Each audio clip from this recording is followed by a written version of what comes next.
ये मेरी एक किताब जिससे आज का ज़िक्र हुसैन शुरू कर रहा हूँ, मेरी अपनी एक किताब मेरे हाथ में है और इसका नाम है मरजल बहरैन। क्या नाम है? मरजल बहरैन फी मनाक़िबिल हसनैन। दो समंदर मिले हैं, दो समंदर मिले हैं। एक समंदर विलायत का, एक समंदर इस्मत व तहारत का। एक समंदर मारिफत व विलायत का, एक इस्मत व तहारत का। मारिफत व विलायत का समंदर अली है,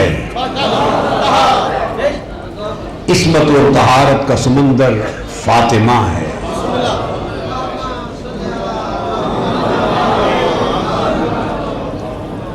जो सैयदा फातिमतुज़ ज़हरा की तहारत में शक करे